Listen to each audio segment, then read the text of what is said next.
আসসালামু আলাইকুম প্রিয় ভিউয়ার্স, সিভিল স্টাডিজ সফটওয়্যারের পক্ষ থেকে আন্তরিক ও শুভেচ্ছা অভিনন্দন জানিয়ে কম খরচে দুইতলা ফাউন্ডেশন দিয়ে 4 বেডরুমের একতলা বাড়ি করবেন বলে ভাবছেন তাদের জন্য আজকের এই ভিডিওটি খুবই মূল্যবান হতে যাচ্ছে।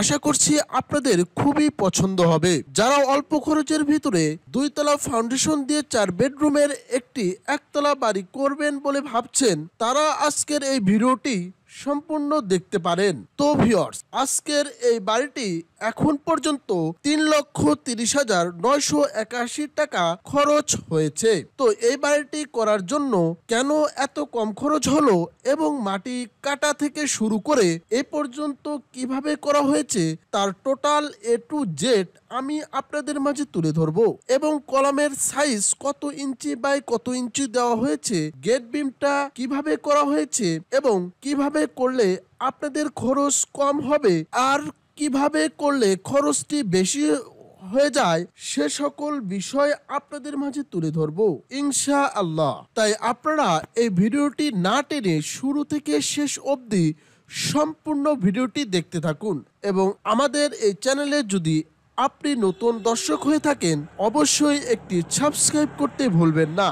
আর ভিডিওটি ভালো লাগলে একটি লাইক দিয়ে ভিডিওটি কন্টিনিউ দেখতে থাকুন। এখানে আপনাদের জায়গার প্রয়োজন পড়বে মাত্র 40 ফিট বাই 36 ফিট দৈর্ঘ্যে এবং প্রস্থে। তো এই ভিডিওর শেষে আপনারা দেখতে পারবেন বাড়িটির ড্রয়িং প্ল্যান এবং এখনো পর্যন্ত যে মালামালগুলো কতটুকু লেগেছে সে সকল বিষয় আপনাদের মাঝে শেয়ার করব এবং ভিডিওর শেষে কিছু গুরুত্বপূর্ণ কথা থাকবে যেগুলো আপনি জানলে অবশ্যই কম খরচের ভিতর আপনার বাড়িটি করতে পারবেন। তো যাই হোক, আজকের এই বাড়িটির মধ্যে পাচ্ছেন 2টি ইউনিট, যার মধ্যে থাকবে 2টি বেড, 2টি টয়লেট, একটি ড্রয়িং কাম ডাইনিং, আরেকটি কিচেন আর ফ্রন্ট সাইডে একটি বেলকনি, পাশাপাশি মিড পয়েন্টে একটি স্টেয়ার তো থাকছেই। তো ভিউয়ার্স, আসলে খরচ কমাতে গেলে যে বিষয় মাথায় রাখতে হবে আপনি কতটুকু জায়গার ভিতরে বাড়িটি করতে পারছেন। তো আপনি যদি অল্প জায়গাতেই কম কম করে আপনার ম্যাটেরিয়ালসগুলো ভালোভাবে ইউজ করে মিস্ত্রির সাথে থেকে বাড়ির কাজটি করেন তাহলেই আপনার স্বপ্নের বাড়িটি সাধ্যের মধ্যে নির্মাণ করা পসিবল। তো ভিউয়ার্স, আজকের এই বাড়ির করার জন্য মাত্র 1570 স্কোয়ার ফিট জায়গার প্রয়োজন পড়বে, যা শতকে হিসাব করলে 3.60 শতক আর কাঠাই হবে 2.18 কাঠা। তো ভিউয়ার্স, আমি আপনাদেরকে ভিডিওর লাস্টে কি করে কম খরচ হবে তার বিস্তারিত নিয়ে আলোচনা করব। এখন আমি আপনাদেরকে দেখাবো এই বাড়িটি করতে কি পরিমাণ মালামাল বা টাকা খরচ পড়ছে তার একটি আমরা আগেই হিসেব করে একটি শর্টকাট হিসেব আপনাদের বুঝিয়ে দেওয়ার চেষ্টা করব ইনশাআল্লাহ। ধৈর্য সহকারে দেখতে থাকুন। এখন আমি আপনাদেরকে এইটুকু কাজের জন্য কত টাকা খরচ পড়েছে তার A to Z হিসেব আপনাদের মাঝে তুলে ধরছি। আজকের এই কলামগুলির জন্য মাটি কাটতে খরচ পড়বে 6,300 টাকা। 900 CFT মাটি কাটতে হবে, যার রেট 60 টাকা করে ধরা হয়েছে। ফাউন্ডেশনের তারপরে খরচ হবে ফাউন্ডেশনের জন্য। ফাউন্ডেশনে 16 মিলি এবং 12 মিলি রড ইউজ করা হয়েছে। 16 মিলি রড লাগবে 215 কেজি, যার রেট ধরা হয়েছে 95 করে। 20,425 টাকা খরচ পড়বে 16 মিলি রডের জন্য ফাউন্ডেশনের জন্য। ফাউন্ডেশনের 12 মিলি রড লাগবে 140 কেজি, যার রেট ধরা হয়েছে 95।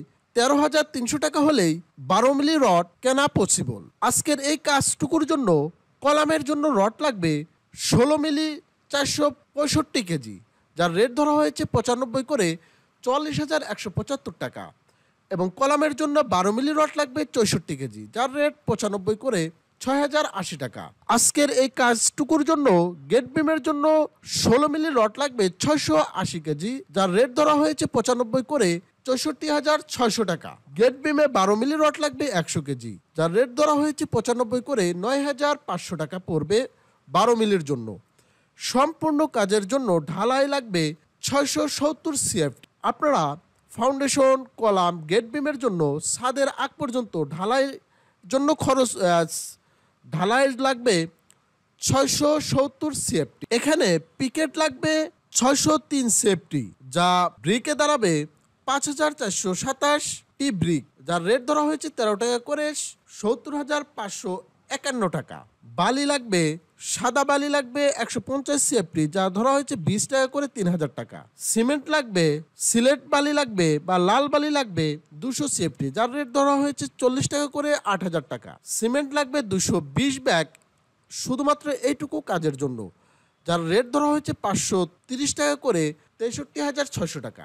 আর এই গেট বিমের নিচে যে ব্রিক ইউজ করা হয়েছে তার জন্য লাগবে 1,650টি ব্রিক, যার রেট ধরা হয়েছে 13 টাকা করে। টোটাল লাগবে 3,30,981 টাকা। আপনারা এখন এ বাড়িটির ড্রয়িংটি দেখতে পারবেন। আপনারা এখানে দেখতে পেয়েছেন 8 মিলির রডের হিসেবটি দেখানো হয়নি। 8 মিলি রড লাগবে 300 কেজি, যার মূল্য দাঁড়াবে 30,000 টাকা। আপনারা শুধুমাত্র 30,000 টাকা এটির সাথে অ্যাড করে দিবেন, তাহলে দাঁড়াবে 3,60,981 টাকা হলেই আজকের যে কাজটুকু দেখতে পেয়েছেন ফাউন্ডেশন থেকে ছাদ পর্যন্ত তা টোটাল আপনারা সেমভাবে করতে পারবেন। আপনাদের যাদের এরকম জায়গা বা জমি রয়েছে তারা আমাদের সাথে যোগাযোগ করতে পারেন। আমরা আপনার চাহিদা অনুযায়ী ড্রয়িং ডিজাইন করে দিয়ে থাকি। প্রিয় ভিউয়ার্স, আপনারা এখানে এই বাড়িটির ড্রয়িংটি দেখতে পাচ্ছেন। আমি আপনাদেরকে আগেই বলেছিলাম কি করে খরচটি কম করা যায়। আপনারা ওখানে দেখতে পেয়েছেন 16টি কলাম রয়েছিল, এখানে রয়েছে 14টি কলাম। আপনারা ওখানে এই স্টিয়ারের বরাবর 2টি কলাম বেশি দিয়েছে, ওনারা কাজের ক্ষেত্রে ভুলটি করেছে, কিন্তু মালিক চেয়েছেন যে 2টি কলাম বেশি দিই একটু হার্ড করার জন্য। আপনারা যখন বিল্ডিং করবেন অবশ্যই একজন দক্ষ ইঞ্জিনিয়ার দ্বারা ডিজাইন করে নেবেন। আপনারা দেখতে পাচ্ছেন এটি হচ্ছে ground floor plan. Ground floor প্ল্যানের এরিয়া রয়েছে 1,570 স্কোয়ার ফিটের মধ্যে। এটি একটি পূর্বমুখী বিল্ডিং, সামনে 2টি বেলকনি দেখতে পাচ্ছেন, আর ডান পাশে একটি ইউনিট দেখতে পাচ্ছেন যার মধ্যে 2টি বেড রয়েছে, একটি ডাইনিং রয়েছে, একটি কিচেন রয়েছে, 2টি টয়লেট রয়েছে। বাম পাশেও সেমভাবে একই ইউনিট রাখা হয়েছে। ডাইনিংটি রাখা হয়েছে 12 ফিট 13 ফিট 3 ইঞ্চি এবং কিচেনটি রাখা হয়েছে 7 ফিট বাই 8 ফিট 6 ইঞ্চি। আর কমন টয়লেটটি রাখা হয়েছে 7 ফিট বাই 4 ফিট 6 ইঞ্চি। আর সামনে একটি বেড রাখা হয়েছে 13 ফিট 3 ইঞ্চি বাই 13 ফিট, সাথে একটি বেলকনি রাখা হয়েছে 8 ফিট বাই 3 ফিট 6 ইঞ্চি। আর পিছনে একটি মাস্টার বেড রাখা হয়েছে 12 ফিট 5 ইঞ্চি বাই 12 ফিট, সাথে একটি টয়লেট রয়েছে attached 4 feet 6 inch by 7 feet. এই হচ্ছে সেই বাড়িটির ফ্লোর প্ল্যান। আপনারা যারা এরকম নিত্য নতুন বাড়ির ডিজাইন চাচ্ছেন তারা আমাদের স্ক্রিনে দেওয়ার নাম্বারে অথবা আমাদের অফিসে এসে আপনার স্বপ্নের বাড়িটি সাধ্যের মধ্যে ডিজাইন করে নিতে পারবেন। আসুন আমরা ইঞ্জিনিয়ারের পরামর্শে বাড়ি তৈরি করি, নিজে নিরাপদে থাকি, সবাইকে নিরাপদে রাখি। আসসালামু আলাইকুম ওয়া রাহমাতুল্লাহ।